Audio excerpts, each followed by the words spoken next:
Old version. tptaka.fandom.com. 16 Kassapa-samyutta Maha Kassapa-046, SN.16.1 SN.16.6, SN.16.1 Santuttham Sutta-Contentment translated from the Pali by Maurice O'Connell Walshe monks. Kassapa 1 here is content with any old robe. He praises contentment with any robe. Nor does he commit any offense of unseemliness or impropriety 2 on account of a robe. If he has not got a robe, he does not worry.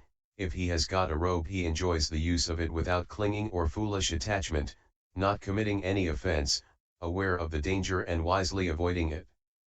3 Kassapa is content with whatever alms he gets, whatever lodging, whatever requisites in the way of medicines for sickness. He enjoys the use of these things without clinging or foolish attachment, not committing any offense, aware of the danger and wisely avoiding it. Therefore, monks, you should train yourselves thus. We will be content with whatever robe, alms, lodging, medicines, we may get. We will enjoy the use of these things without clinging or foolish attachment, not committing any offense, aware of the danger and wisely avoiding it. Monks, I will exhort you by the example of Kassapa, or one like Kassapa. So exhorted, you should practice to gain the goal. Notes edit. 1. This is Kassapa the Great, Maha Kassapa, one of the Buddhist chief disciples and later leader of the Sangha. Not to be confused with Kassapa mentioned in Samyutta Nikaya 12.17. 2. Unlike, example Nanda, Samyutta Nikaya 21.8. 3. Nisara.Napano, lit. Wise as to deliverance. 4. Tathata, the state of thusness, Nibbana. With a different suffix there is the almost equivalent term tathata, found mainly in Mahayana texts, but also occurring in VM 17.6, etc., where it means the state of being really so. SN.16.2 Anatapi Sutta carelessness. Translated from the Pali by Maurice O'Connell Walshe. Thus have I heard. Once the Venerable Mahakassapa and the Venerable Sariputta were staying near Benares, at Isapatana in the Deer Park. Sariputta said, "It is said, friend Kassapa, that without ardor and without taking care one is unable to gain enlightenment, unable to gain nibbana, unable to gain relief from bondage. 2. But that with ardor, with taking care, enlightenment can be gained." How is this? When, friend, a monk thinks, evil 3 and unskilled 4 states that have not arisen would, if they were to arise, be to my detriment, and he does not arouse ardor, when he thinks, evil and unskilled states that have arisen will, if they are not abandoned, be to my detriment, and he does not arouse ardor, when he thinks, skilled states that have not arise, if they do not arise, this will be to my detriment, and he does not arouse ardor, when he thinks, skilled states that have arisen, if they should cease, this will be to my detriment, and he does not arouse ardor. This, friend, is being without ardor. The same is repeated for without taking care. Thus it is, friend, that without ardor, without taking care, one is unable to gain enlightenment, unable to gain nibbana, unable to gain relief from bondage. And how, friend, is one ardent? When a monk thinks, evil and unskilled states. Skilled states. As before but after each thought, and he arouses ardor, this, friend, is arousing ardor. The same repeated with, taking care.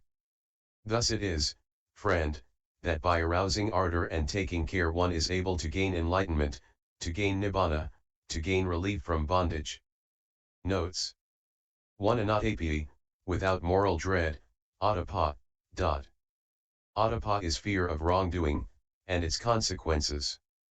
It is usually coupled with high moral shame, i.e., fear of doing what one would be ashamed of. These two are known as the guardians of the world, Lokapala, and together may be regarded as the objective and subjective aspects of what Christians call conscience. Here, anatapi without ardor and anatapi are linked together by rhyme. If this translation were more concerned with literary effect than with meaning, this could be to a certain extent imitated by renderings such as without fire and without care. To yogahima, yoga, etymologically related to English yoke, is sometimes used in Buddhism with positive connotations of religious discipline, etc., but more usually has the negative sense as here. Specifically, the yokes are synonymous with the cankers, asava, cf. Samayutta Nikaya 12,23 n.2. 3. Papaka, objectively, evil. 4. Akus Allah, lit. Unskilled, the negated form of kusala, skillful or wholesome, i.e., productive of favorable karmic results. Such states are accompanied by the wholesome roots of non-greed, alobha, non-hate, adosa, and sometimes also non-delusion, amoha. SN.16.3 Like the moon, n/a. SN.16.4 A visitor of families, n/a. SN.16.5 Jana Sutta Old. Translated from the Pali by Thani Saro Bhikkhu. I have heard that on one occasion the Blessed One was staying near Rajagaha in the bamboo grove, the squirrel's sanctuary. The Venerable Maha Kassapa went to the Blessed One and, on arrival, having bowed down to him, sat to one side. As he was sitting there, the Blessed One said to him, "You are now old, Kassapa. Your robes made of cast-off hemp rags are heavy for you. So wear robes donated by householders, eat invitational meals, and live close by me. Lord, for a long time I have lived in the wilderness and have extolled living in the wilderness. I have been an almsgoer and have extolled being an almsgoer. I have worn cast-off rags and have extolled wearing cast-off rags. I have worn only one set of the triple robe and have extolled wearing only one set of the triple robe. I have been modest and have extolled being modest. I have been content and have extolled being content. I have been reclusive and have extolled being reclusive. I have been unentangled and have extolled being unentangled. I have kept my persistence aroused and have extolled having persistence aroused. But, Kassapa, what compelling reason do you see that you for a long time have lived in the wilderness and have extolled living in the wilderness, that you have kept your persistence aroused and have extolled having persistence aroused?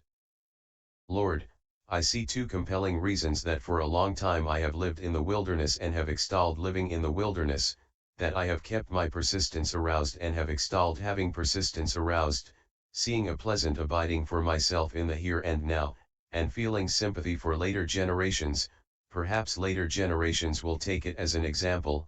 It seems that the disciples of the Awakened One and those who awakened after him lived for a long time in the wilderness, and extolled living in the wilderness, were almsgoers and extolled being almsgoers, wore cast-off rags and extolled wearing cast-off rags, wore only one set of the triple robe and extolled wearing only one set of the triple robe, were modest and extolled being modest, were content and extolled being content, were reclusive and extolled being reclusive, were unentangled and extolled being unentangled, kept their persistence aroused and extolled having persistence aroused.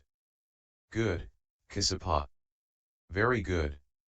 It seems that you are one who practices for the happiness of many, out of compassion for the world, for the welfare, benefit, and happiness of beings human and divine.